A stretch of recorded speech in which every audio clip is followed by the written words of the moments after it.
Hello, everyone. It's your old friends at the Best of All Worlds podcast, and welcome back to this latest episode of our Trip Among the Stars, Mr. Jerry Soul. Yeah. Welcome back to the show as ever.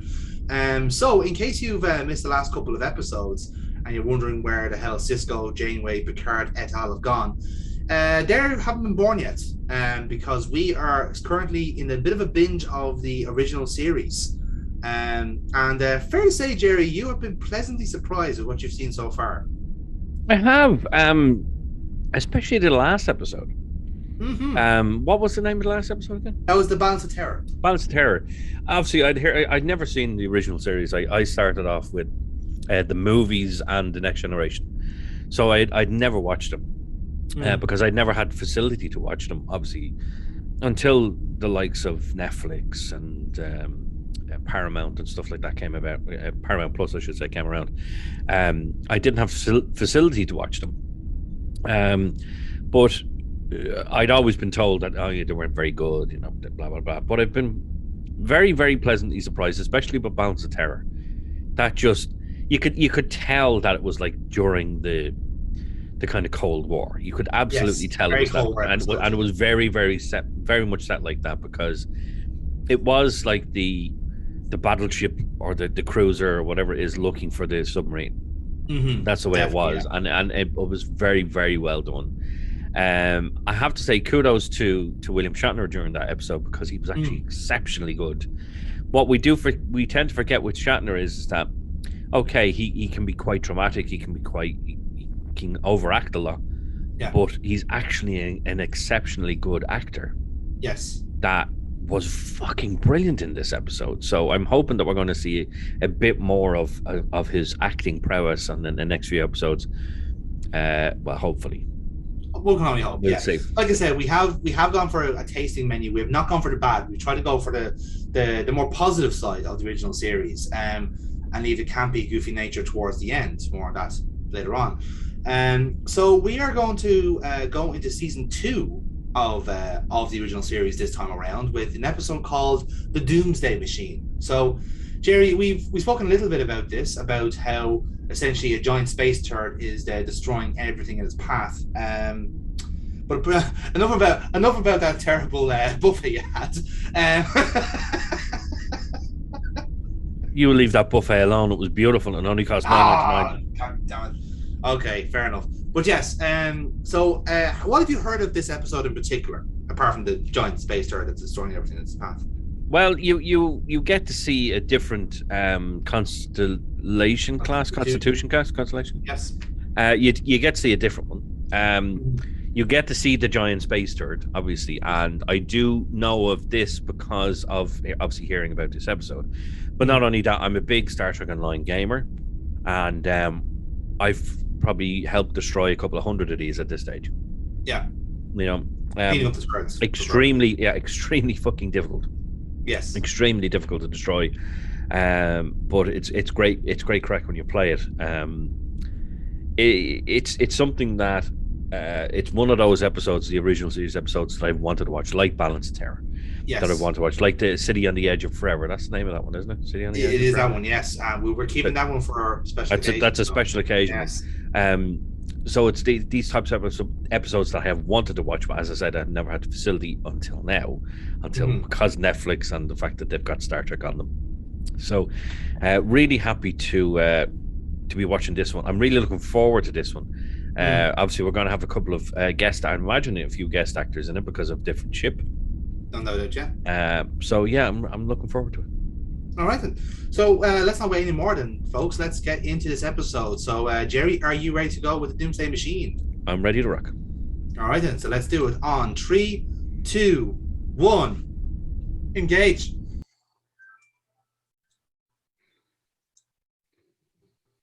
And here we are then. Old Glory herself. There is something about your typical Star Trek ship design, saucer section, secondary hull, nacelles. It just, everything gels together. It really does. It was so bad they garbled all we got was the name Constellation. Then we lost it. That sounded like it. You sound British, ma'am. I'm just going to ignore you.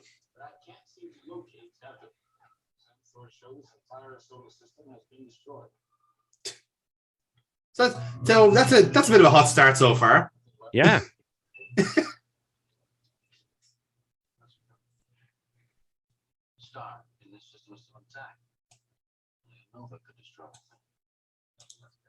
Mm-hmm. Sensors show nothing but debris, where we charted 7 planets last year. That's 7 planets all destroyed. No problem. I So do you're gonna love see- the new HD Yes, version. you're going to see a Fantastic. lot of that in this episode. There's a lot of outdoor shots in this one.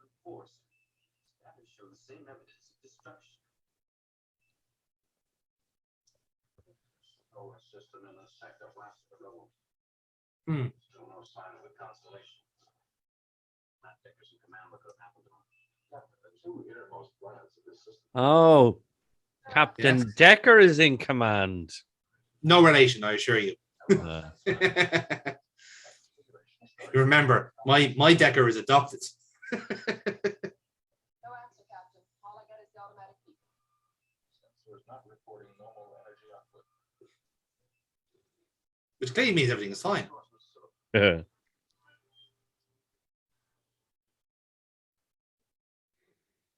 Do you like Kirk's unique green tunic that he wears on special occasions?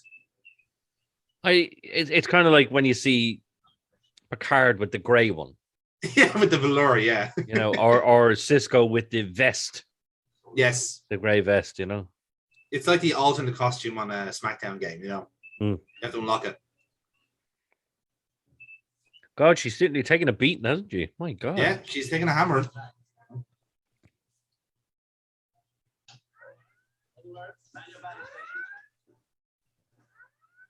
She's going down, lads. Now, the one thing I'm noticing so far is that we've got no Chekhov Yes, no and Chekhov, yeah. no Uhura. No hurry, yeah. This happens sometimes where they are basically just like sometimes in our rotating crew, so they're not always on every episode. I know Chekhov was only really brought in for season 2, onwards, so he doesn't appear in every episode because again they always tend to take them out of sequence. So yeah, you get certain episodes there where they just are not there for some reason. Yeah. So, but yeah, there you go. Possibly a filming conflict as well. I'm sure so. Yeah. Time, you know. Yeah, and plus to give some of them just a fucking rest because, like, you know, those are long days of shooting as well. So I remember listening to an interview with Kate Mulgrew and how they were doing 6 to 7 days. Excuse me, 6 7 days a week, 18-hour days. I'm like, and I've always wanted to be an actor, and I said to myself, maybe it's not for me. to be fair, Star Trek is a different beast because you're doing like 25 episodes in a season, which you don't get anymore unless you're like basically a soap opera. So she really did take a pounding, didn't she? Jesus, she really did, yeah. But again, props to the HD to make it look good. Look fantastic, yeah. I can't break the Constellation, sir. I'm still getting the distress beacon, but there's heavy subspace interference. It's almost blocking the signal. Keep trying. Full evaluation of the damage to the Constellation. All power. I don't know what it is about the Star Trek episode when they come across another like kind of like a mirror ship. It's always like it always kind of adds an extra point. It's like, oh my god, it's the same group as us. Oh, why is that fucked and ours is fine? Kind of like the Yamato with Next Generation. Must say Yamato was one I'm thinking of there.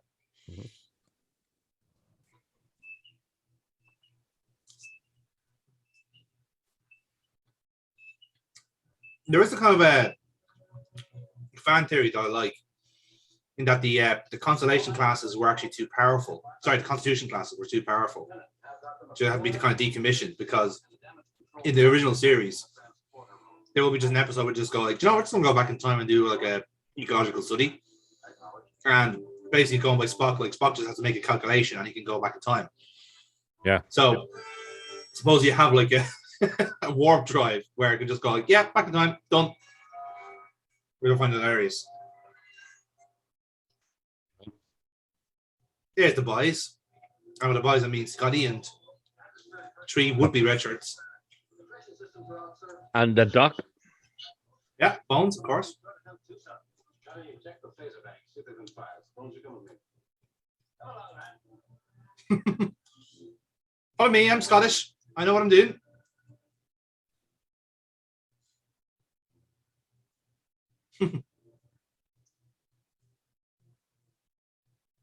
Like I do get that, like they are the kind of same sets, and they don't want to destroy too much of it. So the way to get over the damage is like this fell over and some wires. Yeah. The occasional scuff mark. Yeah, bit of a scuff mark. Yeah, exactly. Yeah. Whatever happened didn't happen without warning. What do you think, dude, sir? I don't know, lad. But I want a full structural and control damage check. And I'm going to have a look at those engines. To be fair, it wouldn't be an episode if you didn't look at the engines. Mm-hmm. Scotty, of course, is the engine whisperer. No survivors. No bodies either. Is it possible they will be now? Probable, Captain. Surface temperature of the inner planet is that of molten lead. The other has an atmosphere poisonous to human life. So probably not then. Yeah. I'd have done it for the crack. To be fair, Jenkins was always getting on my nerves. Captain, I checked the engines. The wood dryers are hopeless pile of junk. The impulse engines are not too badly off. We ought to be able to do something with them. Phaser banks. Exhausted. They didn't give up without a battle. Oh. But where are they? Imagine a man like Matt Decker abandoning ship while his life support systems are still operative. Computer system is still intact. We can play back the duplicate captain's log from the auxiliary control room. Come on, Scotty. Progressing the plot. Oh, there he is.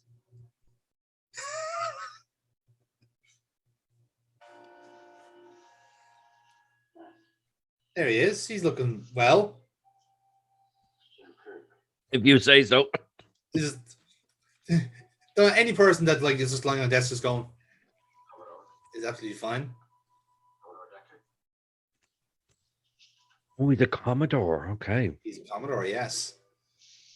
Back when Commodores were things and they were actually commanding starships. I believe we had one Commodore in Next Gen, didn't we? One? I don't think we had Commodores in that. We had Commodores on in New Trek, yes, but I think Commodore was kind of like more or less out of fashion by that point. But I'm assuming the Commodore was in between a captain and an admiral. It is, yeah. It's the kind of basically it's an admin captain. It's the best way of what I would call it. Ready with the duplicate log, sir. Captain's log, stardate 4202.1. Pass me will speak on my behalf. It still prevents our contact with Starfleet to inform them of the destroyed solar systems we have encountered. We are now entering system L374. Science Officer Masada reports the fourth planet seems to be breaking up. We are going to investigate. Planet. Study full of microtapes from the sensor memory banks and beam the board to Spock on the full analysis. Complete report of what happened when they went in on that planet. Tyson. We tried to contact Starfleet. But no one heard. No one. We couldn't run. After your crew. What? I had to beat them down. We were dead. No power, phasers useless. I stayed behind. I will say one thing about the makeup sometimes is that it often is a missed trick, but this guy looks horrendously disheveled. Like he comes across like a broken man. Transporter went out. And it was down there, and I'm up here. What here? What attacked you? See, there's no devil, Jim. But there is. Right out of hell. I saw it. Man, where's your crew? On the third planet. There is no third planet. Oh, they got blown up. Don't you think I know that? There was, but not anymore. They called me, they begged me around. 400 of them.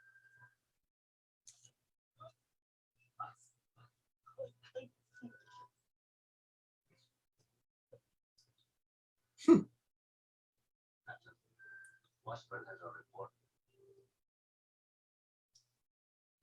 So you were complimenting Shatner for his acting chops there at the start of the show. I know he'll go and be complimenting at the end of this one. Mm-hmm. Somehow the antimatter in the warp drive pods has been deactivated. Do you like my man bag? But some kind of general energy dampening field do that, and with the same type of thing that counts for the heavy subspace interference. It all adds up. Now, what sort of a thing could do all that? If you'd seen it, you'd know the whole thing's a weapon. It must be. What does it look like? Well, it's miles long with a ball that could swallow a dozen starships. Destroys planets, chops them into rubble. What is it? An alien ship, or is it alive, or is it both, or neither? I don't. The log stated that the fourth planet was breaking up, went into investigate. We saw this thing hovering over the planet, slicing out chunks of it with a force beam. Did you run a scatter check on it? What kind of a beam? Pure anti-proton. Absolutely pure. Oh, Jordy just got really excited hearing about antiprotons. That sounds like technobabble. In fairness, I love antiprotons. Yeah. They're great. my favorite weapons in Star Trek Online. Antiprotons. Well, there you go. Packed by what appears to be essentially an automated weapon of immense size and power. Its apparent function is to smash planets to rubble, then digest the debris for fuel. It's therefore self-sustaining as long as there are planetary bodies for it to feed on. It really begs the question, what dirty bastards out there going, do you know what, I want to make a planet eater. I have no reason why to, just because I could. However, Mr. Sulu has computed the path of the machine, destroyed solar systems as it faced course. Reflecting back on our star charts, we find that it came from outside, from another galaxy. What is the course? Follows its present path. Go through the most densely populated section of our galaxy. Doesn't specify, but that we would assume the Terran system. This whole thing's incredible.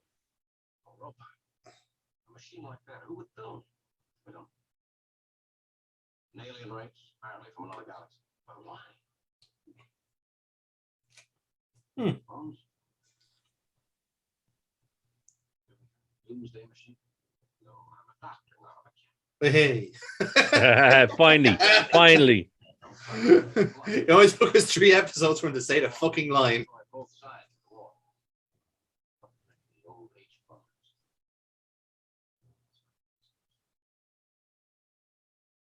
Doomsday Machine. Somebody used in a war uncounted years ago. They don't exist anymore, but the machine is still destroying. Oh, forget about your theories. That thing is on the way to the heart of our galaxy. What are you going to do about it? First thing we do is get you back to the inner. Oh, no, I stay here. I'm not leaving my ship. There's no ship to leave. We'll take her in tow. I'll stay on board and get her ready. Go back to the Enterprise with the doctor and let him help. It's just that I lost the command for.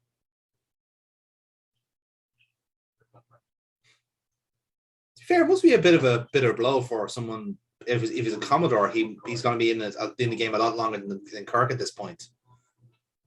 So essentially, like, you could have dealt with any level of issues, and then suddenly, giant metal snake eats planets.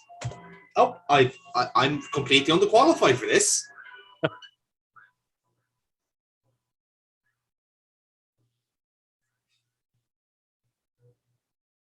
Mm-hmm.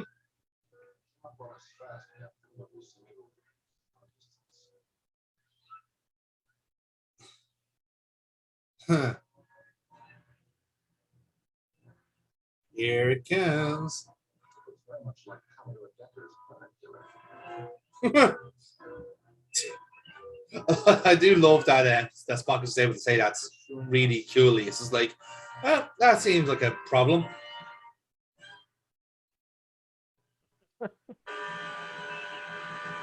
In Star Trek Online, they've changed it somewhat. It's more of a brown color. Okay. On for the one online.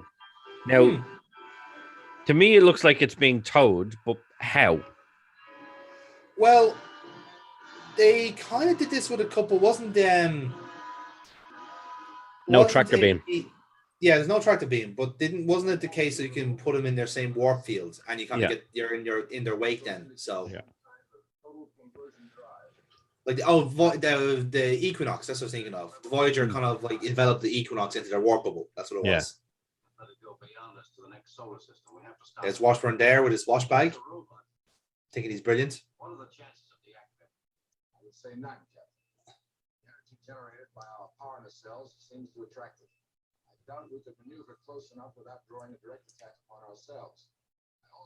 A very small thing there, but I like how Decker immediately has kicked into like, I want to kill this thing in the background. He's sussing it out. Closing, Captain. All right, lower your deflector screens, line up the beams aboard. Stand by the Atlantic party aboard. Ready to beam, sir. Another Britishman. Oh, everyone falls over. Boom. See, I like that because that was completely unexpected.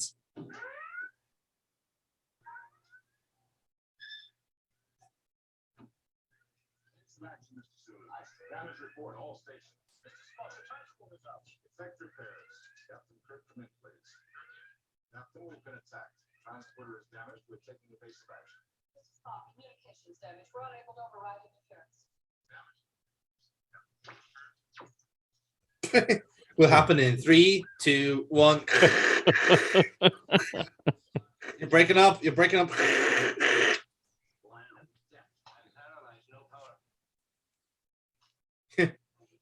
stand around while I ship the speed back. I can't repair warp drive without a space gun. Then get me impulse power, half speed, quarter speed, anything. If we get this Hulk moving, maybe we can do something. All right. The impulse engines are still in fair shape. I might coax them and get moving. Come on, lad. Washburn, you get in there. What do about this view screen? Find out what's happening up there. My God, he's on a ship that isn't the Enterprise. Sacrilege.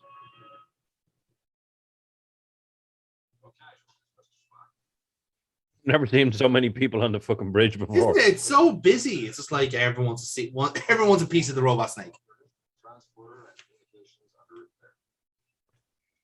I know it's an anachronism, but I just love the old school captain's log. I don't know what's so endearing about it. It's just like signed Captain Spock, this date, off you pop. Gearing up. Back on course for the next solar system. The Rigel colony, sir. Oh, we can't have Rigel. Oh, Rigel 7. Where will our horny captains go? Yeah.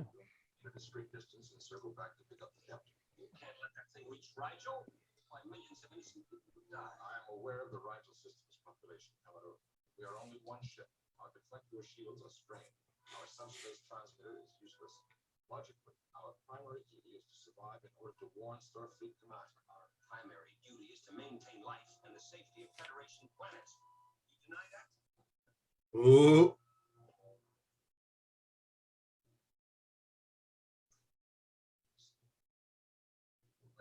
Race course back to the Constellation. Aye, sir. Belay that blast order, helmsman. 100. Here we go. Hard about. We're going to attack.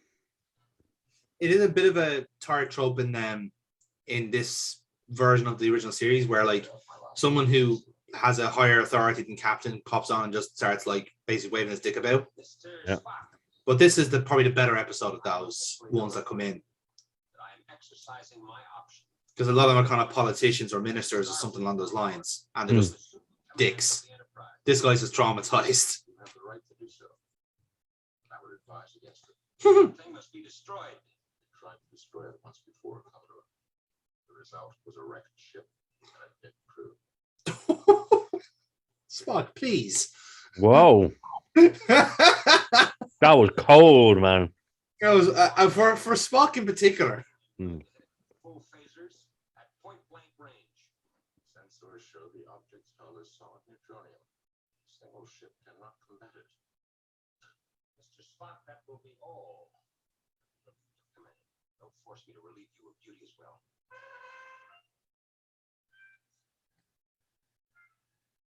This is the trumpet of being relieved of duty. I didn't do this. Doctor, you are out of line. So are you. Sir. Oh yeah, forgot rank. 104 section D illegal. Paragraph 1A clearly states. To places with regulations. You can't let him take command when you know he's wrong. Look at him. He's juggling Game Boy cartridges here. He must be stopped. Damn it, Spock. He's got He's Pokemon gonna Yellow put- in his hand. He's gonna put Pokemon Yellow into Pokemon Green's box. The dirty bastard. You can't confuse them. They're localized. Damn it, Spock. I'm a doctor, not a programmer. Examination on him. Statements would not be considered valid. You may leave the bridge, Doctor. What about the captain? We can't leave, Doctor. The bridge. Fuck. Do something. Spock knows his duty under regulations, Doctor.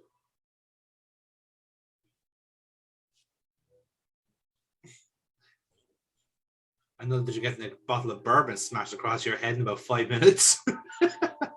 Hot a black coffee. Get up. Up you boil.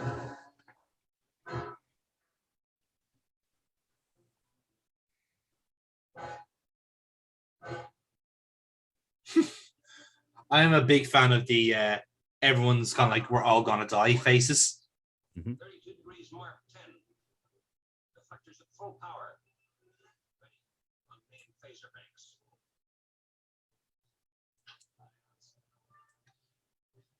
Like I'm not criticizing his design, his style here, but you can tell why he lost his command. He can't sit in the chair properly. Nope. Who does he think he is? Fucking Riker?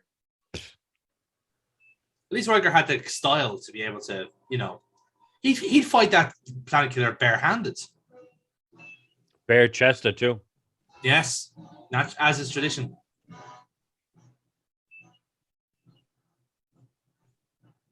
Here he comes.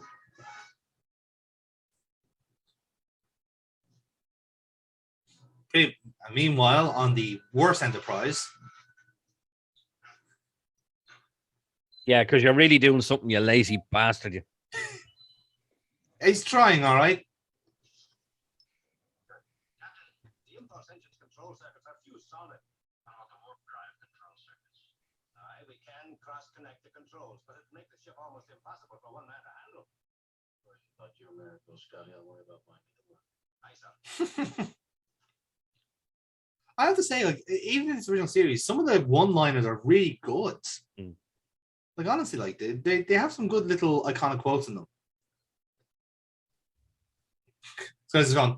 I have no idea what the fuck this does. I'll just follow the round. Don't kill yourself in the process. I know you're wearing a blue shirt, but they still happen.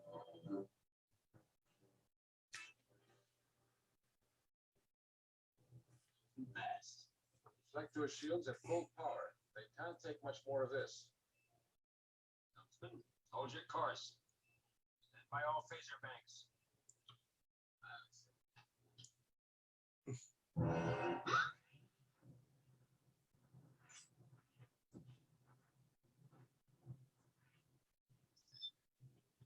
Deflectors holding but weakening. Must retreat, Commodore. The energy drain. I'm in command here, Mr. Spock. Clean your course, Helmsman. Get us in closer. I mean, good luck. You're more or less staring at the fucking eye of Sauron there. Just 1 minute. Come on, Washburn, you're slacking. If you expect to make the next episode, son, you better get those fucking things working.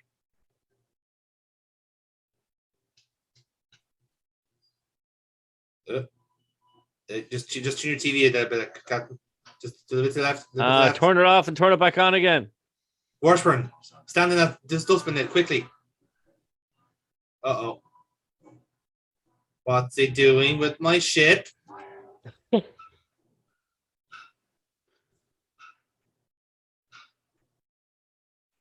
See, very much transfixed with phasers. Nothing Yes. about torpedoes in Torpedoes, the last no. couple of episodes. Commodore, I urgently recommend immediate withdrawal. Noted, maintain course. Fire.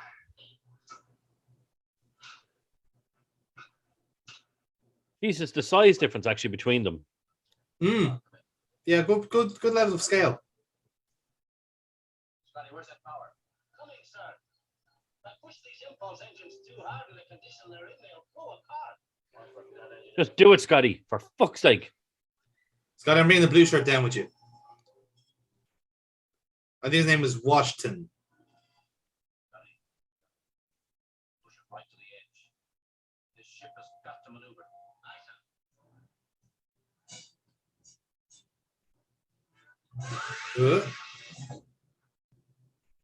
It is a nice little chase on screen as well, to be fair. I know it's thanks to the HD has helped out a lot, but Power failure and main energizers. Implementing emergency procedures. Spirit casualties recorded on decks 3 and 4. that was quick. Control party sealing off inner hull rupture.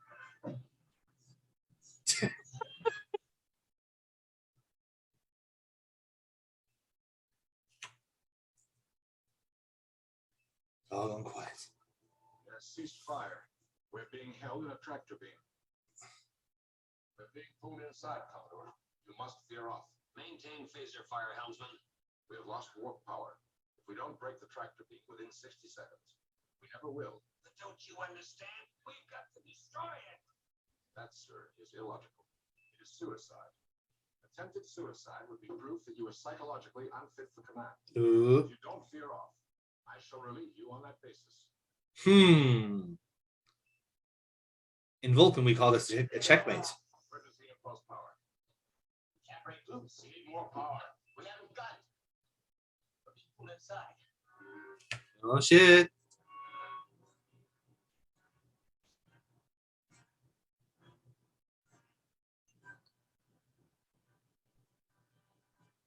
Well, good job, Decker. Stupid Decker. Decker out.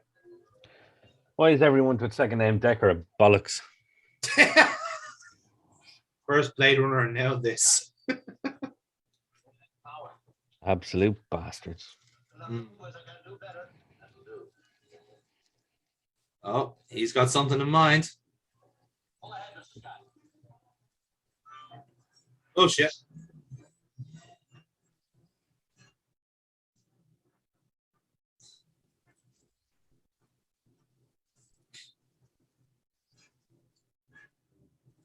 Move. Oh, go on, Scotty. Hang on to that Come on, cage. Scotty, you can do it. Come on. You can Yeah, do yeah. it.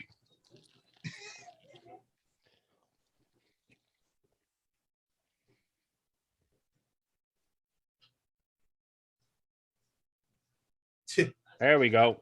I love that there was nothing but inertia there. It's just the whole like fuck. That was the Starship's equivalent of revving it up. Full power stern.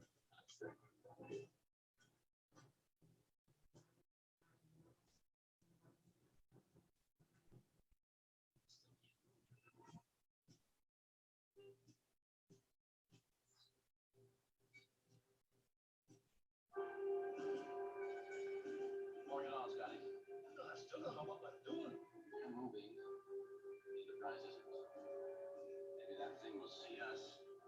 Let the Enterprise go. Hmm. Comprehensive phasers. Phasers? You've got 'em. I have one bank recharge. Just earned your pay for the week. Stand by. Pay? What's that? I was just about to say, I was like, this is something that they don't get anymore. I was gonna say, is this just a turn of phrase now, isn't it?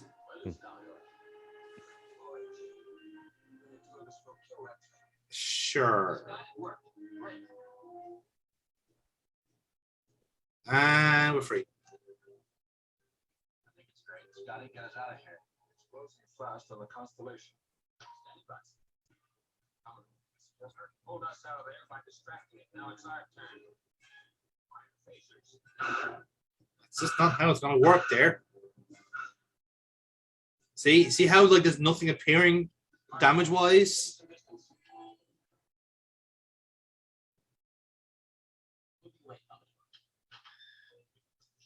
Once they have a programmed defensive sphere, any energy source entering that field is subject to attack. Mr. Spock, status report.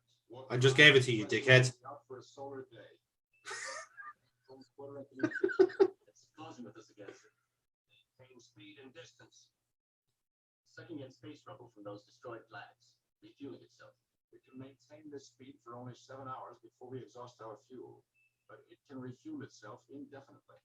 Then we'll have to fight it now before it gets any stronger. Illogical. We cannot destroy it. Therefore, we cannot save Rigel. We must transport the captain and the others from the Constellation and escape this thing's subspace interference in order to warn Starfleet Command. Mr. Spock, we've pierced the interference locally. Can you raise Starfleet? No, sir, but I've got ship-to-ship communications back. Picking up Captain Kirk. Oh, thank you, Lieutenant Palmer. You were Enterprise. on par with Uhura. Mr. Spock, I am still in command and I will speak for this ship. Bitch.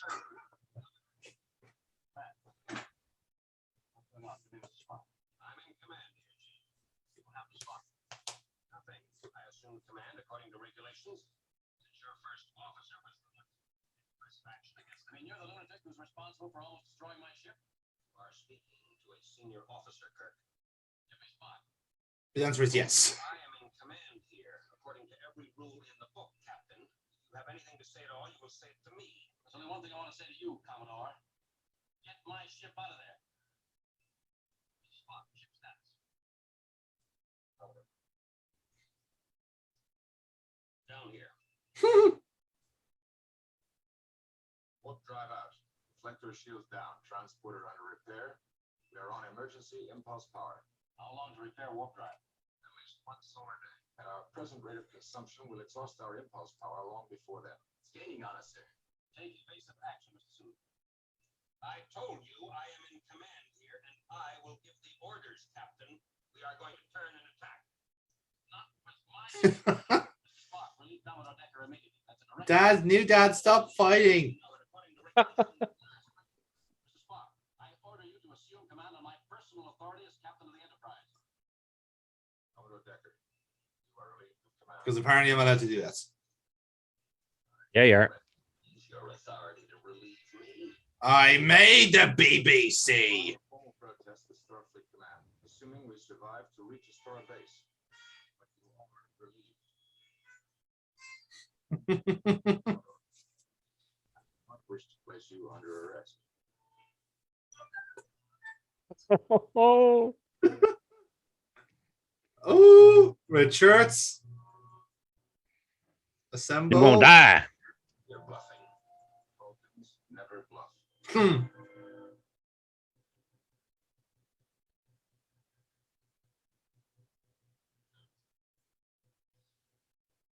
Suppose that they do. Very well, Mr. Spock.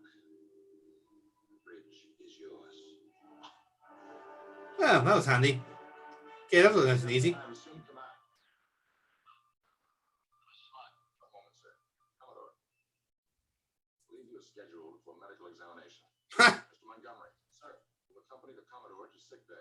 I see. Commodore?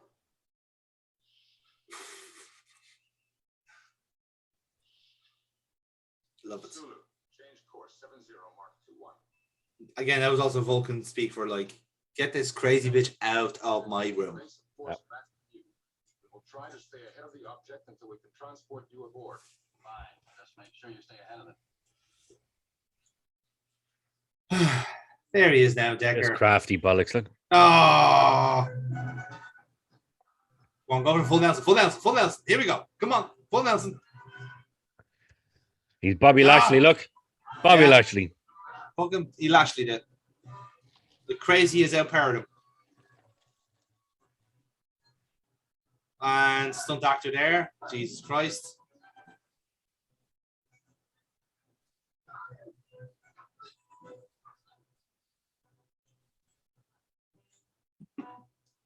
Very blatant stunt actor there, but that was fun.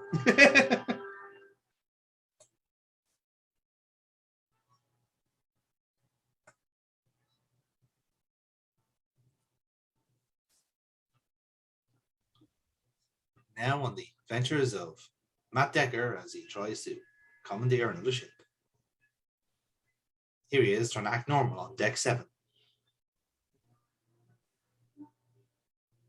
Jerry, I wonder where he's going. I wonder, yeah. Yeah, first, yeah. Where on earth could he go?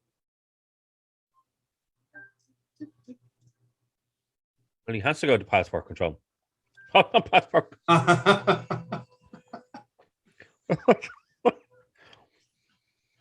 know what you meant. Yeah. But it is still fun. You're having your own conversation with yourself. So, well, of course, Yes. you have to go to Japan. Yeah. You have to go to the custom. Come on, fucking idiot. I'm actually only noticing now that Hmm. the communicators have changed sizes. They tend to change sizes throughout the series. Yes. There's actually quite large there, Mm. whereas the later ones are smaller. Smaller, yeah, that's true. Actually, I do prefer to have them bigger. It's kind of like the tricorders yes. from next gen. They change sizes and eventually get smaller and then bigger and then smaller again. Hmm. I suppose those argument is like some have like using newer models and older models and the like. So yeah, you always kind of say that, couldn't you? Why are you launching a shuttlecraft? Whoever it is, Captain, has no authorization. That sounds familiar. Raise the shuttlecraft.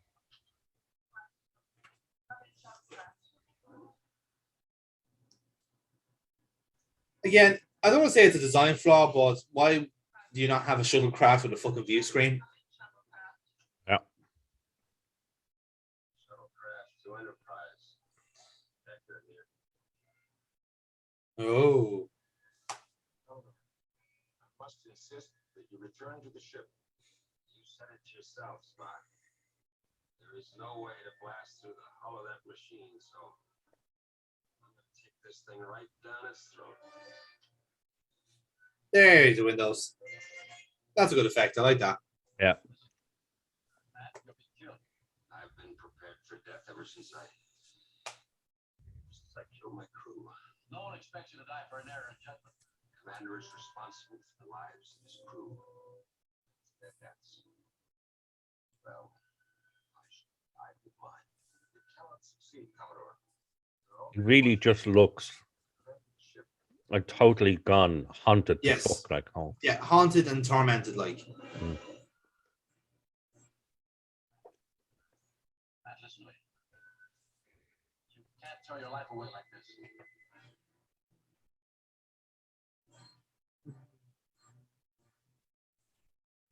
You're a starship commander. That makes you a valuable commodity. Your experience, your judgment. Jesus. Well, We're stronger with you than without you. no, he's done. Yeah. It's not going to do fuck all. It's only a shuttle, for fuck's sake. Mm-hmm.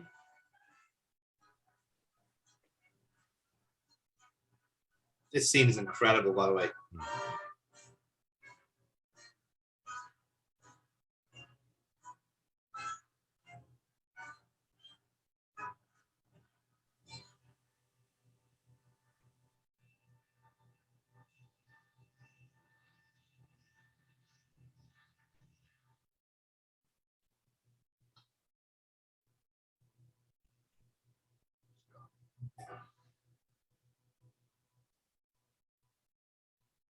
Nothing.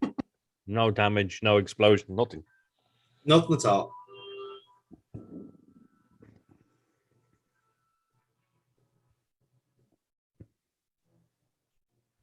Now, that's something I would say as well, is that we obviously we talk about the music in the episodes, but you every time you see the Enterprise, it's the same music. Change it up a bit, like.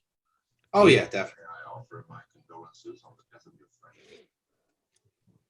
It's regrettable. It's regrettable, but it's not enough. This is fog. Sensors indicate a minute drop in the machine's power emanations. Ooh. You think the shuttlecraft explosion might have done some damage? How about that, Spock? Is it possible? Drop in power is definite, Captain. But negligible. The object is still pursuing us, thereby causing us to drain our power reserve at a much greater rate. Mr. Spock, the transporter is now operational. Transporter operational, Captain. Shall we beam you aboard? Oh. Negative. Mr. Scott and I will stay here, but leave the damage control party aboard. Captain, there's little to be gained by staying aboard the Constellation. Except possibly the destruction of that thing out there. Carry out your orders, Mr. Spock. Acknowledged. Transporter room. Beam damage control party aboard. Bit naive of Spock here not to realize that Kirk might be thinking the same way as Decker here. Maybe Matt Decker didn't die for nothing. He had the right idea, but not enough power to do it. Am I correct in assuming that a fusion explosion of 97 megatons will result if a Starship impulse engine is overloaded? No, sir. 97.835 megatons. 97.835. It'll be powerful enough to destroy that thing. Captain, its hull is pure newtonium. There is no known way of blasting through it. Not through it, Spock. From inside it. Will it be enough? Insufficient data. I shall try to take further sensor readings. Do the best you can and make it fast. Mm-hmm. Kirk, Scott. Yes, sir. The damage control party just beamed back to the Enterprise. Good. Scotty, can you set the ship's impulse engines to overload? Aye. The sheet the thing's in time to keep it from blowing. I want you to rig a 30-second. Instead of getting my fucking string, Captain. All I have to do is cut one and the whole thing's gonna fucking fall apart. The object's neutronium hull makes sensor readings of the inner mechanism impossible. Spock, you don't know. Correct. We're getting dangerously close to the planet killer. I intend to get a lot closer. I'm gonna ram her right down that thing's throat. Oh. Dun-dun-dun-dun. Just like Decker. No, I don't intend to die, Mr. Spock. We've rigged a delayed detonation device. We'll have 30 seconds to beam me aboard the Enterprise before the Constellation's impulse engines blow. Your chances of survival are not promising. We don't even know if the explosion will be powerful enough. Calculated risk, Mr. Spock. There's another factor, Captain. The transporter is not working at 100% efficiency. 30 seconds is very slim timing. A chance I'll have to take. Kirk out. I love this. It's like Spock's going like, this is not gonna work. Is it unlikely? It's just like, yeah, whatever, just do it. Yeah. But then if I was Spock at that point, it'd be like, Captain Spock. True, but this is not the mirror universe, so that's not gonna happen. Once it's activated, Can I add a point just for him to just go poof? Spock. Poof.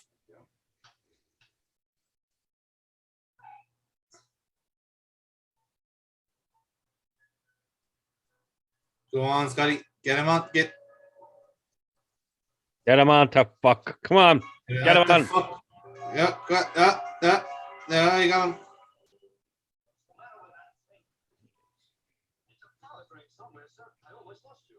You'll never work like this. It's the main junction circuitry. I'll get it. Go on, Scotty. Bye. Bridge. Transporter malfunction. Transporter is out, Captain. You'll have to stand by. I can't. Power level's dropping too fast. You better hurry. Acknowledged.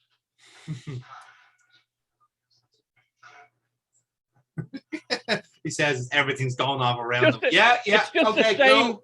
It's just the same thing over and over again. It's like a welding device on every Yeah. fucking repair scene. That's it.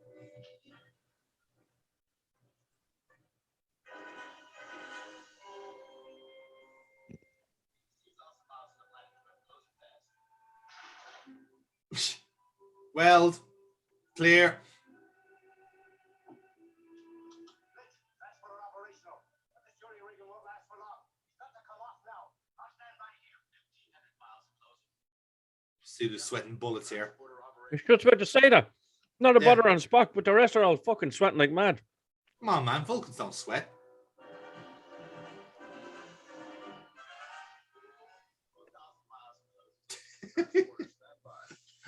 I don't want to see the captain die. At least not until Star Trek Generations.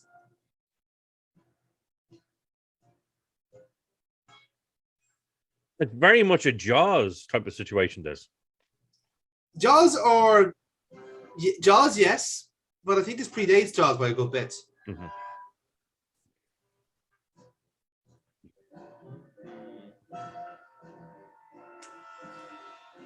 No, Kirk, come on, the fuck.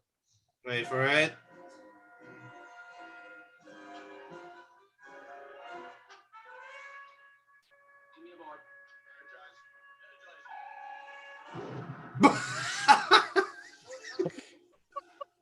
Oh, for fuck's sake!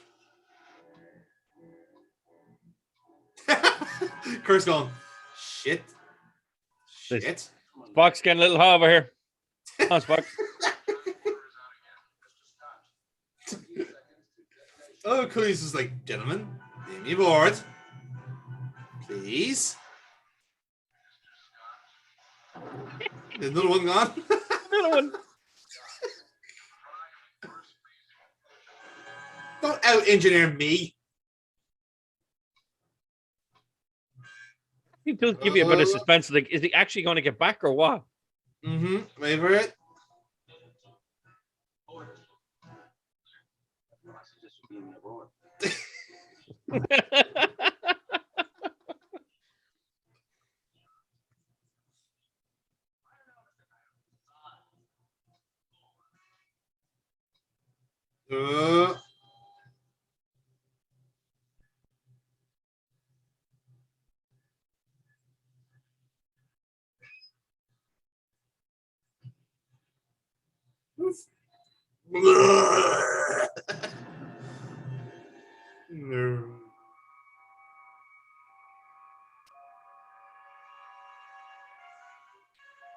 Hey. And off he pops. No. Zero. Radiation level normal. I tell you, whatever dog took that shit was very sick. Okay, Spock, I need you to clean up that with a tissue and dispose in the nearest starbase bin. Acknowledge, Captain. Welcome aboard, Captain. Sensors show all energy sources deactivated. It's quite dead. Zulu. Quite dead. Conserve power as much as possible within the power. Tell Mr. Scott to expedite repairs on the warp drive. I have to say, I am liking the tunic, in fairness. It does. It's nice. Yeah. Your log will show that Commodore Decker died on line of duty. Indeed, it shows. Ironic, isn't it? Way back in the 20th century, the H-bomb was the ultimate weapon there, Doomsday Machine. And we used something like it to destroy another Doomsday Machine. Probably the first time such a weapon has ever been used for constructive purposes. Appropriate, Captain. However, I can't help wondering if there are any more of those weapons wandering around the universe. I found one quite sufficient.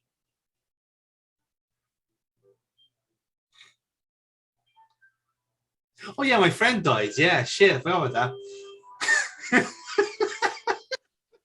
Clearly, they didn't give a shit. Nope, apparently not. There you go. So, so that's the Doomsday Machine. Well and truly done. And all it cost was one shuttle, one Constitution class, and the self-respect and life of a Commodore. Yeah, all right, Garrick, relax. Garrick is specialized as he tries to imagine doing terrible, dirty things to Dr. Anyway, so Jerry, what did you think of that? What did you think of that episode? It was good. I Yes. liked it. It's not in the caliber of Balance of Terror, but no, it was good, absolutely. And I have to say now, Decker's performance there when you first see him, Mm-hmm. and that the haunted look and the kind of script he had after that then was very good. He did very, very well. It was, I have to say, I would kind of put it to the same way Kirk was in the other episode. So yeah, really good. Yeah. Okay, that's good. So, we will get into our scoring very quickly then. But first, as we often do, we go through our guest stars and see where we have, because obviously we have no extra shit to talk about in this one because we saw another Constitution class and we've talked to death about Constitution class. Do you want to talk about the Planet Killer? Yeah, Okay. I would say Planet Killer. Yeah, it's a ship. So Okay. So what's your yes? Give us your thoughts on the Planet Killer. it was a Design shit. by-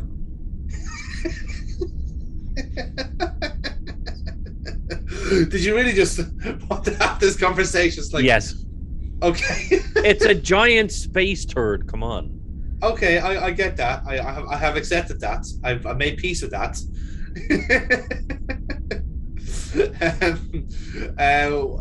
What do you like the design of the space turret? Do you think it's the right shape? All brand, maybe. It's good. Is it strong of fiber? Well, I tell you, whoever built it needed to eat all prawn. Oh God! Or either that, or sorry, not all brand. They needed to have a few glasses of orange juice. Yes. Because imagine trying to pass that thing. My Jesus. I was going to say there's a lot of prunes going on there, but yeah, nevertheless.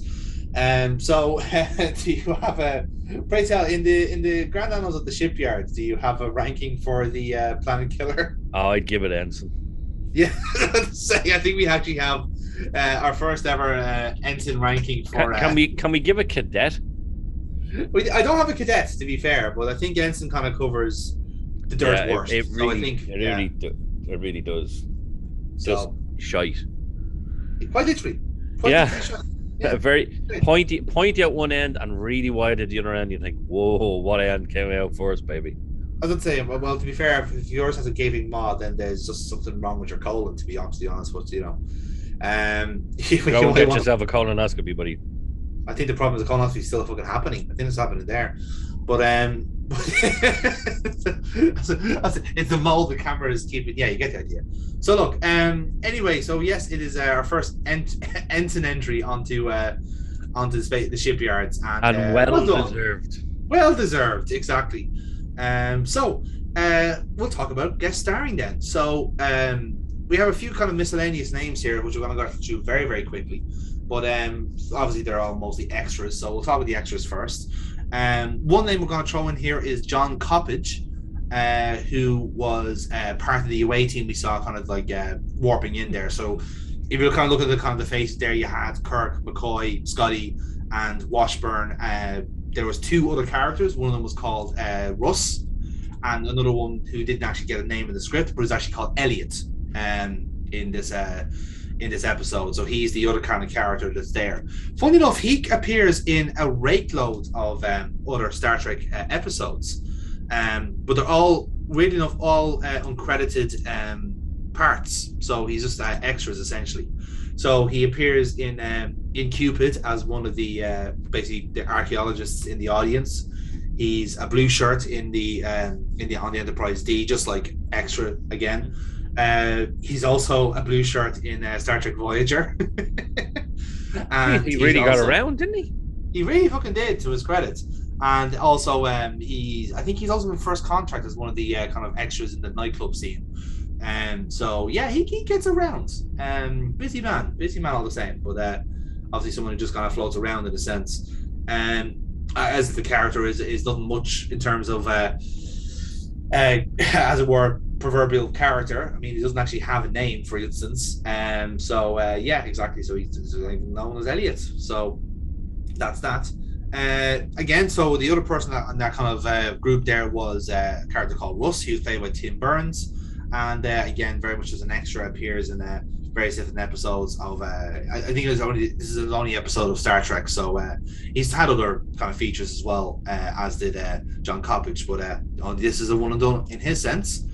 Next one then is Jerry Catron. So Jerry Catron was Lieutenant Montgomery, the guy who had the brawl and full Nelson brawl with Decker in the corridor there. So he is obviously Lieutenant Montgomery in this. He also appears in another Star Trek The Original Series episode. Funnily enough, the season finale of season 1, which is Operation Annihilate. There's an alien race they go to called the Denovans, and he's one of the colonists there. So he's just I suppose like a background group. So in terms of stuff that you may have seen him in elsewhere, you may have seen him in perhaps Voyage to the Bottom of the Sea.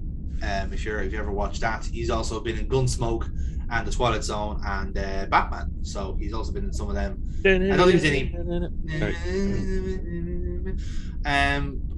But he's a stunt actor mostly. So hence why he gets a lot more work in that sense. Probably why he got the fight scene as well, I guess. Absolutely. He died in 2017 at age 85, but again, a very decent career all the same. Yeah. So moving on then, we have already spoken about this man, Richard Compton. He was Washburn. In fact, in the first Next Gen or original series episode we watched, which was the Enterprise incident, he was the Romulan technical officer that our commander friend spoke to. So yes, he appeared twice already, and we've seen both of his appearances. And that's it. Job done. Thank you for your service, Richard Compton. Few and done. Few and done. Thank you very much. So now we get to some of the more bigger names, as it were. So the transporter officer that we saw there was Commander Kyle, or Lieutenant Kyle in this case. He was played by John Winston, who did sound English because he was English. He was from Yorkshire. He was from Leeds, to be precise.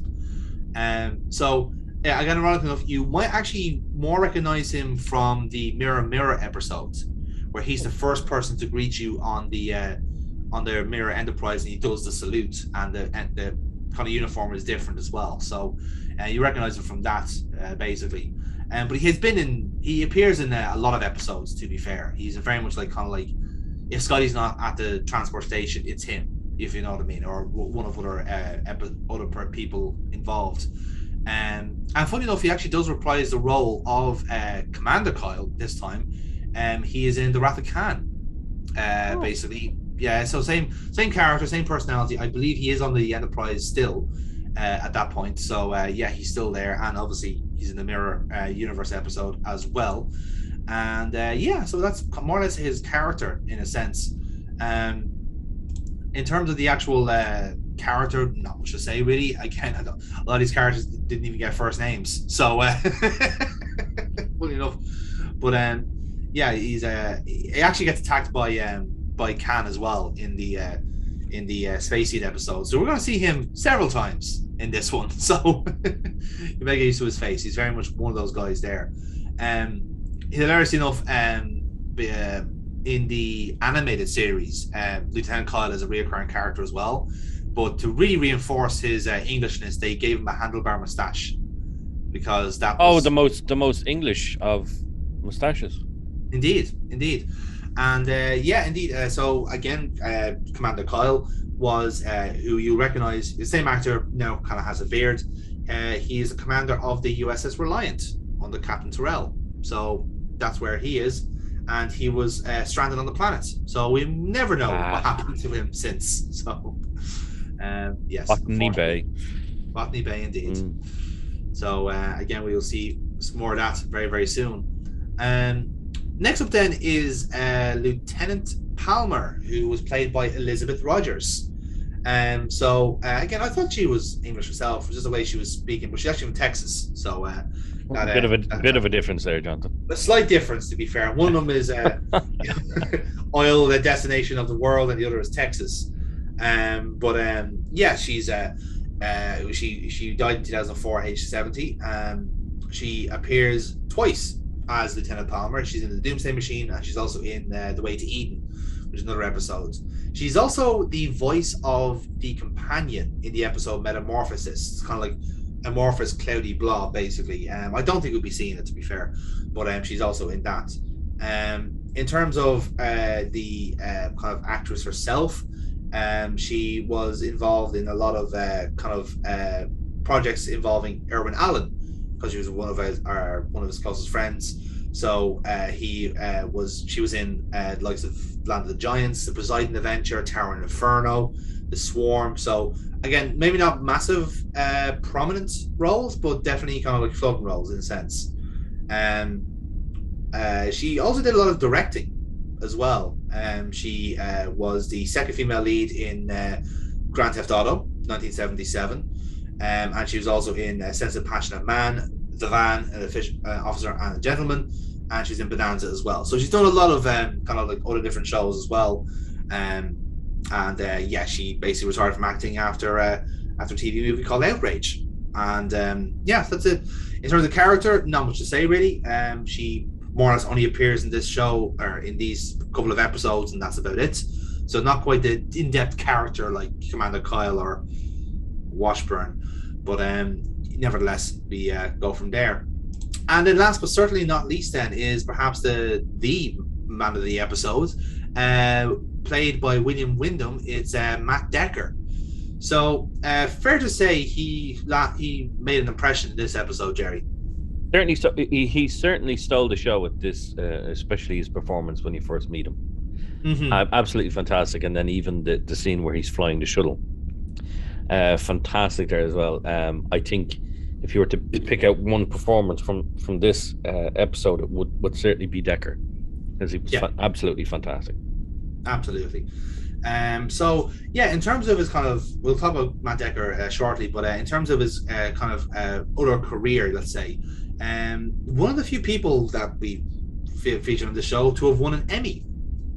He won an Emmy in 1970 for the sitcom My World and Welcome to It. But I suppose you will know him more from Murder, She Wrote. He is Dr. Seth Hazlitt in that show. So if you're going to recognize him from anything, it'll likely be from that. But again, a wide and varied career in that sense. Started off on Broadway, did a lot of television. He was in Mission Impossible, for example, The Widow and Blues, The Twilight Zone, again, Gunsmoke, The Wild Wild West. Again, Gene Roddenberry had his type, has to be said. He certainly fucking did, yeah. He really, really did. He was various different kind of different feature films from that as well. Fun fact, his feature film debut was in To Kill a Mockingbird, would you believe? Ooh. So that was his first actual feature film appearance. He's also in the likes of Love Nor Money, and he was in the film Hour of the Gun, and just various kind of different ones from that then. He was also in Miracle on 34th Street. He was the CEO of the department store in that movie, and he's been in, again, kind of a couple of ones from there. But fun fact, he actually did reprise his role as Commander Decker in the fan-made series Star Trek New Voyages. They did an episode called In Harm's Way, where he basically reprises the role. He basically just kind of said he essentially said he was not a fan of it.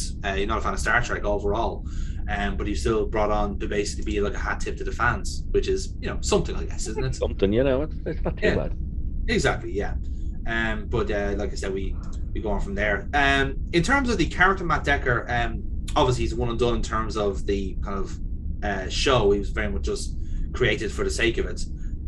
But funny enough, he does kind of appear as he does technically appear as a commander of the Enterprise, because of like essentially him, taking this for himself. Mm-hmm. But in terms of the actual kind of character, he was actually meant to be called Kurt Decker, but for whatever reason his name was changed to Matt in the end.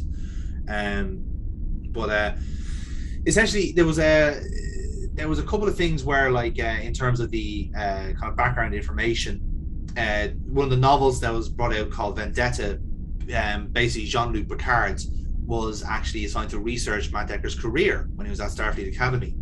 And again, just kind of like more case like, he was doing this and doing that, whatever it is. And again, another weird kind of misnomer where his actual, like, supposedly his first name is meant to be Brand. So it was meant to be Brand Decker is his full name. But again, there's a bit of kind of like leniency in terms of the novelizations there. So grain of salt on that front. And not much else really in that sense. He actually does appear in the alternate reality version of Star Trek. So he is on the, I'm just kind of reading it here, so his mirror universe counterpart appears in the Sorrows of Empire, which is I believe one of the comics, if I'm not mistaken, for the mirror universe. He appears in that. He is alive, and he does actually command the ISS Constellation, which again, small world I suppose, but fun fact, he actually gets killed in a mutiny which was instigated by Spock. Of all people. And Spock. So, Good Spock, man, Spock. Yeah. Dirty, murdering bastard. Well, there you go. And yeah, that's pretty much it for his character. So So yeah, not much in terms of guessing for you on your behalf, Jerry, because a lot of them were just extras for the sake of extras. But you know, at least you know we got to the fun one, which was Matt Decker, and very much his episode in that sense. Oh, 100%, definitely his episode. Yes. So with that in mind, then let's get to the fun part, lads. Let's get to the scoring. So, as ever, we are going to start off with the plot and how we like the premise. Again, Jerry, seeing that you're seeing these episodes with completely fresh eyes, what did you think of the plot of the Doomsday Machine? It was simplistic, but it went well. I would say, you know, they're coming into the system. It's like, well, it's supposed to be 7 planets in the system, and all of a sudden they're gone. They're looking for the Constellation, can't find it. Eventually find it, and find out that all these planets have been destroyed by a single ship. And you're like, what the fuck is going on here? And it just kind of progresses from there. Excuse me. Oh, shit. The recording is very late, lads, so bear with us. Way past our bedtimes. So yeah, it progresses from there, and obviously you get that kind of the haunted Decker, and but then he changes from being haunted to wanting revenge. Yeah. Eventually sacrificing himself to try and destroy the ship. His effort was nothing, but next to nothing, nearly. Yeah. But it gave them the opportunity to see, okay, we can destroy this as be from the inside out, and they went from there. So the plot was okay. It wasn't, you know, I'd say it was simplistic. It wasn't something that you couldn't follow. It was kind of, you know, it was okay. So I'm not going to go high with this one. I'm going to go with a 7. Look, I'll match it with 7, I think, okay. Because I thought, like, the initial idea of having a planet killer out there that the Enterprise has to hunt down is a good one. So I would have given it an 8 initially, but the actual, I can take a kind of point off it by kind of going a wrong direction with it, and I'll probably mention this more in the writing more than anything else. So I'm not going to point here to explain it later on, but it's kind of the actual kind of the point of the story they were trying to do. I think they kind of like were touching on the wrong thing when there was a better story to be told elsewhere, if that makes sense. And the gas thing is they were actually telling that story, but they didn't mean it, if that makes sense. So I'll explain that when I get to writing. So yeah, I think 7 is good for that then. Next up then is setting. So again, going by our kind of our rules, we're going by like how they made use of the sets, how creative they were, the lighting, the shooting, all that sort of stuff. Again, being very aware that they were using the kind of sets they normally use because it's the same ship, and just like dirtying it up and making it look like it's been in a battle. We drew reference to it and how it didn't seem like they could have gone a bit further, I think, with the whole. Yes, absolutely. I do agree. Yes, yeah. The thing for me was you're obviously it's the same sets. You know, it's not like, oh, they've built brand new sets just to blow them up. That's not going to happen. You know, the budget for the show wasn't exactly spectacular. No. So when it came to the sets, they had to improvise. But in fairness, I thought they used the sets very well, especially the kind of engineering part and basically the parts where there would have been a bit more scuffed, a bit more damage. I would have liked to see a little bit more damage, but it wasn't too bad. It wasn't the worst thing in the world. There was that kind of the Jeffries tube that Scotty went into, which I thought was good. And the shuttle as well. I thought that was the shuttle bay looks great. Yeah. Very, very good. The shuttle, inside the shuttle as well. Eventually, when their shutters on the shuttle open, you can finally see the Doomsday device. I thought setting was good. Again, though, they could have done a bit more. You know, it would have taken a little bit of a clean and a little bit more of a lick of paint to fix up the areas, but they could have gone a little bit more. So I'm not going to go high with this one either. I'm going to go 6 on this one. 6, yeah, I think I'm happy to go with 6 on that, because like I said, I don't think they didn't have to push the boat out in terms of the setting, but I think if they really wanted to sell you on this planet killer, they could have like gone that extra mile to like show you, like in a way, like the HD remake has kind of like helped out in that sense, where like the outside of the ship looks a lot more destroyed than the inside. And obviously that's obviously because of hindsight, but definitely in terms of trying to sell you on the fact that like this ship is damn near destroyed. The interior didn't really sell it on that in a sense. And I think that some of the sets like the shuttle and so forth, I think they're a little bit bare because they knew like it's a one shot thing. We're not going to throw in these kind of like quirks and so forth, because they do use shuttles like in other episodes and they look a bit more enclosed and packed. This one felt like really wide for some reason. It didn't seem to fit. But it did, so next up then is writing. So this is the kind of category I wanted to hone in on a little bit, because I think, again, as I've learned from the Balance of Terror episode, there are some really good lines and really good quips and really good remarks in this episode, and I do like them because it gets the characters across very, very well. And I think for the most part, the story they wrote was quite good. Now my issue mainly with this episode was what the kind of like the central message. If this episode was meant to be a morality tale, they were talking about they really hammered home the H bomb and how essentially it's just like, bombs are bad, eh? You know, you don't want to use a bomb to get rid of a bomb, right, fellas? You know, that type of shit. Well, in actuality, this episode is literally Moby Dick, and they did not pull on that thread whatsoever. Because literally that is like Matt Decker is Ahab and the fucking Planet Killer is the White Whale, and not once is that drawn reference to, not once is revenge made a theme. And truth be told, I think like my connotations to Moby Dick were purely accidental in this episode, which is a shame, because I think having this being a revenge episode makes this a lot better, in my opinion. No, I agree. Yeah, I agree. Yeah. But again, I feel like that just wasn't the central point of this episode. They were trying to make a bit more of a salient contemporary point about, again, how like you have these massive, like there wasn't a case that the H-bombs were being used. They weren't being used. This is the difference. They were idle.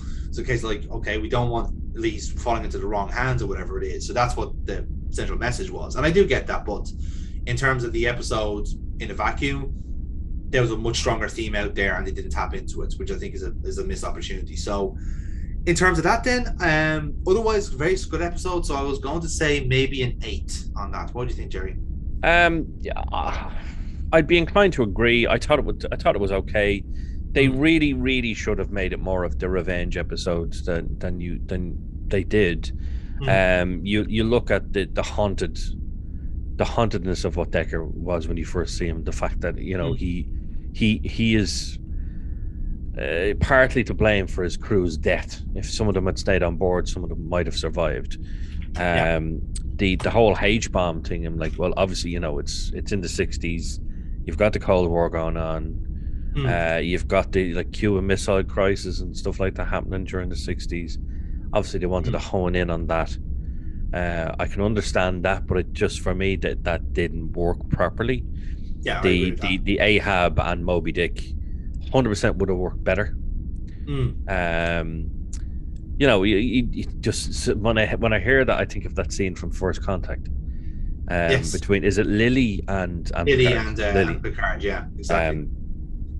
And it's a thing where Captain Ahab has to go hunt his whale, and it's just how she says it. And I'm like, oh yeah, and you instantly think of that while watching this episode, because obviously he does eventually kind of go from the haunted figure to, I want to fucking kill this thing. Yes. I want to get this. And if they'd have gone more so with that, I think it would have been better. But no, I will go with yours. We'll go 8. Go 8, grand. So 8 it is then for writing. Next up then, I say, I'll go with my score sheet, Jerry. Perhaps one of the stronger rounds, acting. I thought acting in this, especially from Decker, was exceptionally good. Even Kirk. I'm going to forgive the little quip at the end, because throughout the episode, again, Shatner was exceptional. He wasn't as good, I don't think, as he took a bit of a backseat in this episode, I feel. A little bit, was more so centralized around Decker, obviously. But I thought he did well in this episode. When does Leonard Nimoy not hand in a good performance? He doesn't, because every performance is good. But no, just Decker for me absolutely blew it out of the water. I'm gonna go 9. 9. Yeah, I'll go with that actually. I'll go with 9. Like there was only probably one or two like kind of like marks I was going to take off, and that was just for the general hamminess, the whole like no. But again, if you're dealing with someone who is more or less seeing into the eye of like oblivion, like you're probably going to overreact. To be fair, so I'm happy to go with that. Well, it's kind of like you think of the likes of Ahab and Moby Dick, okay? Because I do think they did play a part into at least Decker's performance in this. Yes. You think of it way back when. So like the 15, 16, 1700, 1700, the 15, 16, 17 centuries, when they didn't really know much about whales. And when you see something as big as a sperm whale or a blue whale or something like that, these absolutely huge animals, you're going to be terrified. You're like, what the fuck is that? What? Of course, yeah. So it's the same type of thing. Decker's looking at this Doomsday device, and you're like, what the fuck? And it's not like this isn't something that was twice the size of his ship. This was a thing that was miles, as it describes himself, miles and miles long. Yeah. So this thing is huge. This thing would be, in terms of length, longer than the Borg cube. So it's absolutely enormous, this thing. So yeah, no, I get that. So yeah, we're still giving acting plenty of love here in this episode. Again, another very busy category for me is action. A very busy episode in that sense, very dynamic, very like a lot of stuff happening. I have dot points for the stunt double in the Decker fight scene, because Jesus Christ, he didn't even try to hide it. But especially considering that the other guy is the fucking stunt actor, and his face was blocking the camera. So I don't know. Unfortunately, not every stunt actor is a good stunt actor. No, very, very true, very true. But even then, like a very busy episode in that sense. Yeah, I think so. A lot of action, a lot of fighting. Yeah, you've got obviously a lot of space action going on, and there was certainly a lot of that. You've got the shuttle flying down the gullet of the beach. You've got the Constellation flying down the gullet. You've got the two ships attacking it at once. And if anything, I love those blue phasers that they had back in the day. To me, it's kind of like if you've watched Star Trek, if you've watched everything right the way through, and we're not talking about new Trek here now, we're talking about the older Trek. You look at those phasers and you say, right, they 100% came from the Andorians. You have to say that, because the blue and the sound they make and how they look, and I'm like, the Andorians made them 100%. Yeah, so I love stuff like that. The little bit of action we saw on the ship, even when the ship was attacked and they all go, whoa. Yes, I noticed they all got that spot on this time, which I'm very proud of. Yes, it doesn't happen a lot. No. But no, I thought the action was good. What am I going to score this? I'm going to go 7. Yeah, I was gonna go 8 for my one. I tell you what, meet in the middle, 7.5. 7.5, right? 7.5 for action then. Next up then, again, another busy episode for me is the effects. So again, so we're talking, perhaps in this category, we're talking about the Constellation itself, as in the new. So obviously, I don't know if you want to kind of like qualify this by saying we are watching obviously the HD version of it and how they've changed things up, but obviously the decrepit Constellation looks very, very good. Props on that sense. The actual, again, the fight scenes now again with the Planet Killer look great, so that's helped out a lot too. And Planet Killer itself, like design wise, I think is as I said, it's very simple but very effective. Like it essentially is this kind of like robotic, like kind of like monolith, if you like, and just the inside is this kind of like this fiery furnace, this hellish kind of like fire to it. So very simple, very effective. Again, I perhaps would say like maybe a few things like we slag off about the welding kind of like effect for with sparks flying and all that. I know like it's a cheap and cheerful way of getting that across. So I don't know if I want to mark that or not, but Yeah, I think in a way, like I think with Balance of Terror, like there was certain things done really effectively at a very low cost, whereas they kind of like may have had a chance to do this with the Doomsday Machine, but didn't really bother in the end.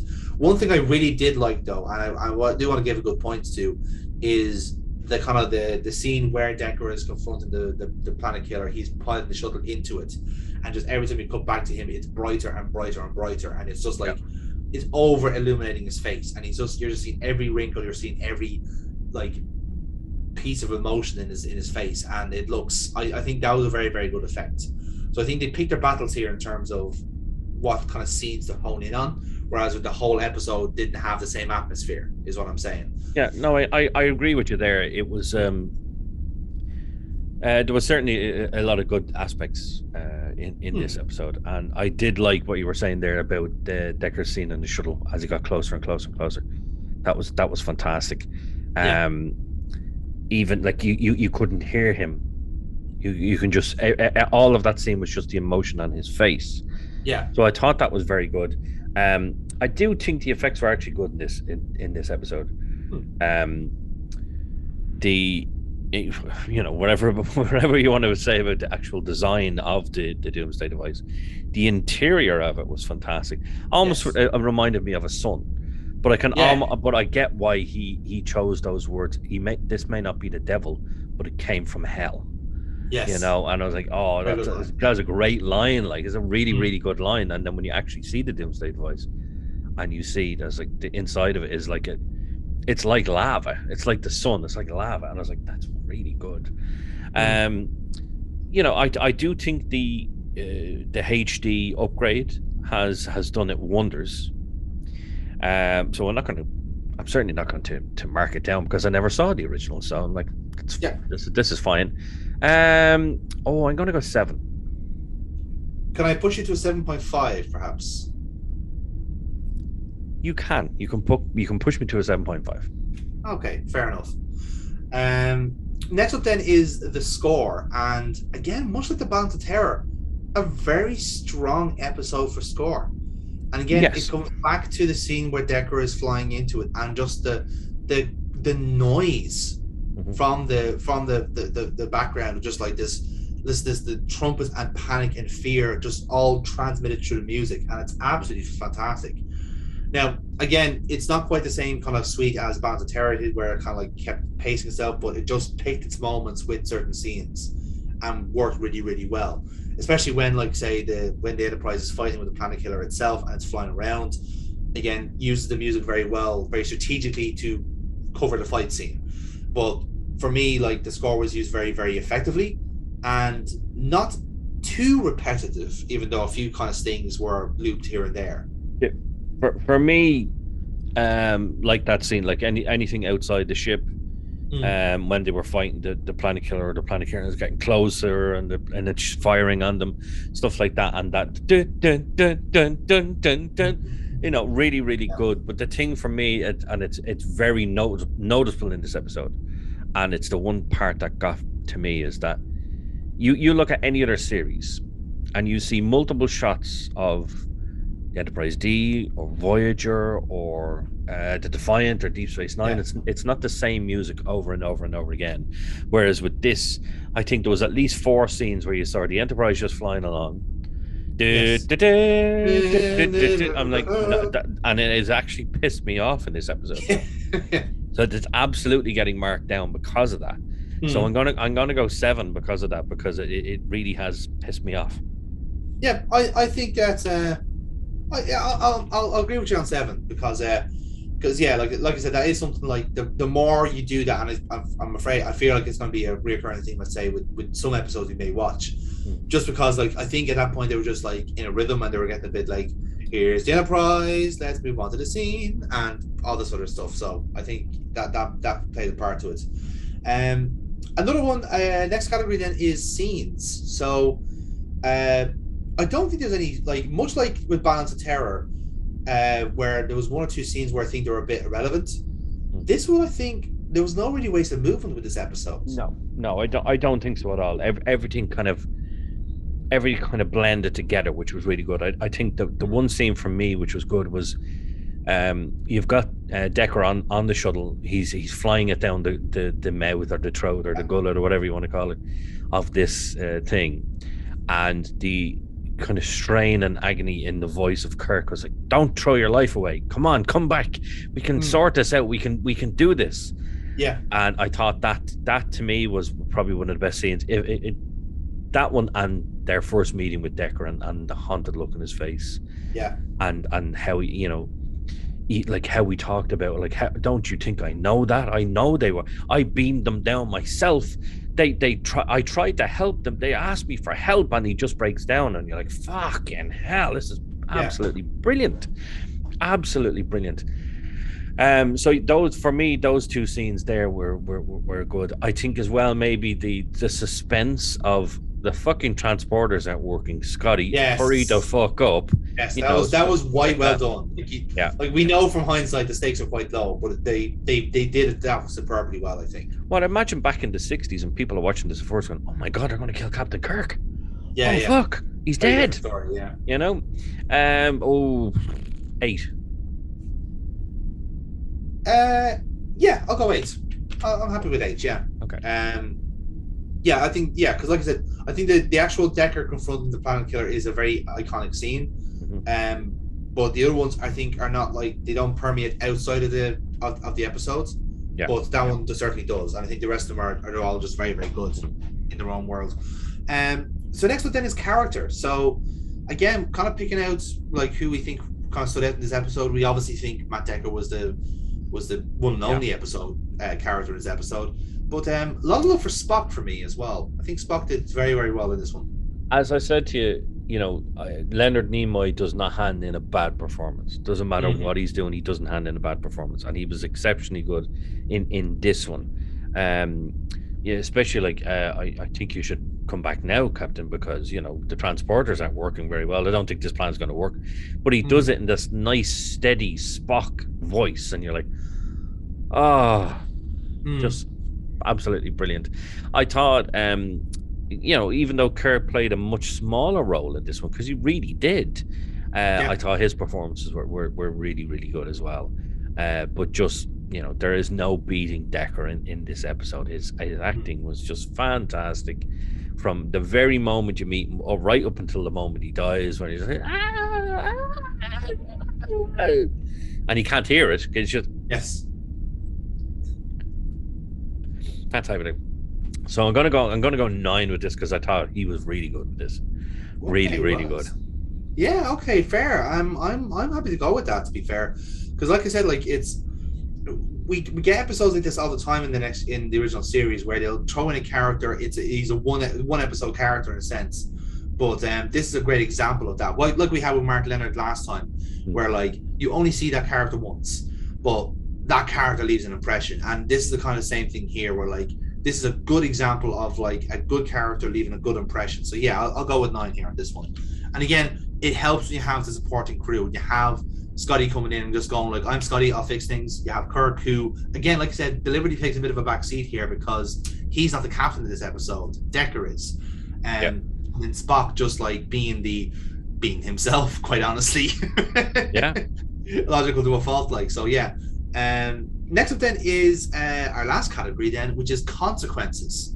So this one's a tough one to call, because we don't hear anything about the Planet Killer about this. No, we hear nothing about about Decker. We don't hear nothing about the Constellation. It was just simply another adventure in space.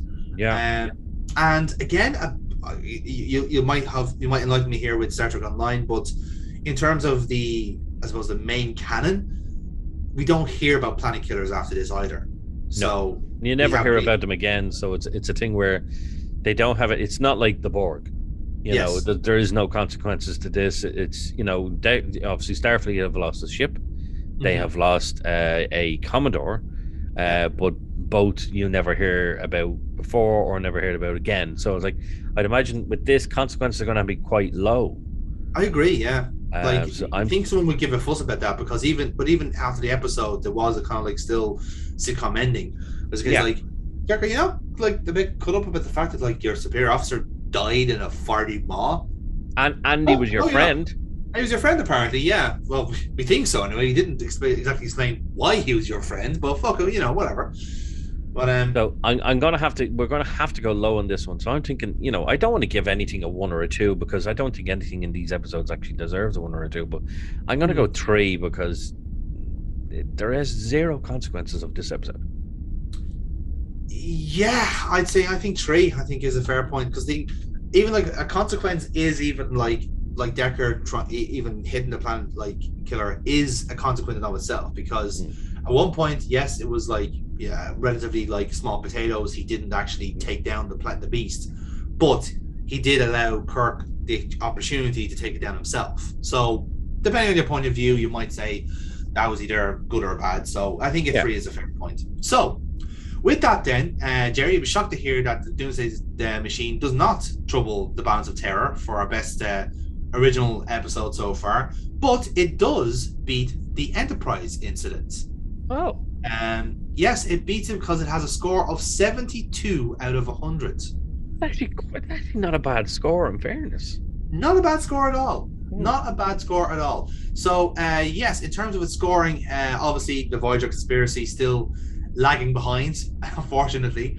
But then you have the Arsenal of Freedom as well. You've got the Enterprise incident. I'll get a rank in here in 2 seconds because now it's actually getting quite busy now to to keep track of each time.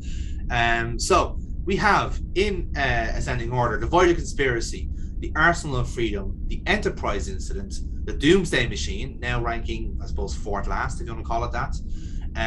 Followed then by the Battle and Conspiracy, both on 73. Q-Who then is still at 80. Balance of Terror just ahead at any 1.5. Skin of Evil, 4th so far. Joined 3rd actually with the Andorian incident, both on 83. And then still out well ahead is the Best of Both Worlds on 90.5 and In the Pale Moonlight at 91. So yes, not challenged this time around, but still we're getting a good taster of the type of episodes the original series is all about. And again, we're picking like episodes you would know of in a sense, rather than going for the top tier. Because like realistically speaking, if any episode from the original series was going to challenge the likes of our top 2 or 3, it would be City on the Edge of Forever. And we are keeping that for the right time, if that makes sense. So that would be the episode that could challenge. But overall, still a good episode to watch, all things considered. A very fun watch. Very quick. I thought so. I am enjoying the original series, so I'm looking forward to seeing what's next. Indeed, you are, and you have very good reason to look forward because, Mr. Jerry Soul, we are going to go to perhaps one of the most important, in terms of consequences, episodes of the original series. Because next on our list is Space Seed, or as people might know it, the first episode of Khan. Not Benedict Cumberbatch, the actual Khan. Get that fucking shit out of my face. So, honestly, fuck, like, J.J. Abrams, you're a hack. So, either way, like, what you're going to be seeing here is you're going to be seeing Khan in the flesh, like, as he was in the original series. Ricardo Montalban, of course, reprising the role of basically a superhuman, and all of his other superhuman friends. And it's a very interesting episode because, in a way, the actual consequence of the episode is more important than it itself, But it'd be interesting to see how we kind of judge it ourselves because, like I said, it essentially gets a movie out of it, So we should perhaps discuss whether was it worthy of the episode. Was it in fact like the very notion, the kind of the mythos that built up was the fact that like Kirk did have a nemesis ready and waiting, in a sense that like again a director who never watched Star Trek before went on a binge and went, boom, there's our villain, let's make a movie out of him. But you even have to look at the you have to look at the sense that Kirk, he's an emotional guy, but he never really lost his cool as such. Yes. And there's been plenty of times where he has been emotional, but he's never really like.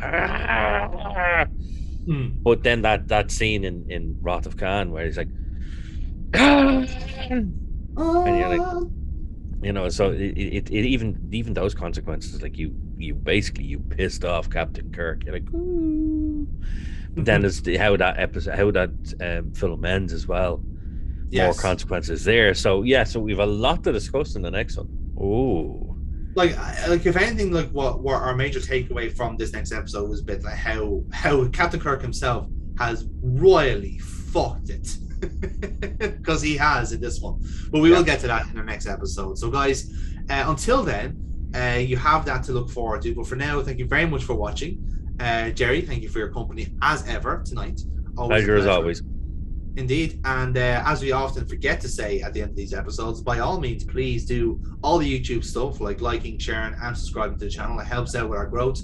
It means we can put out more and more content for you lovely people at home for you to enjoy.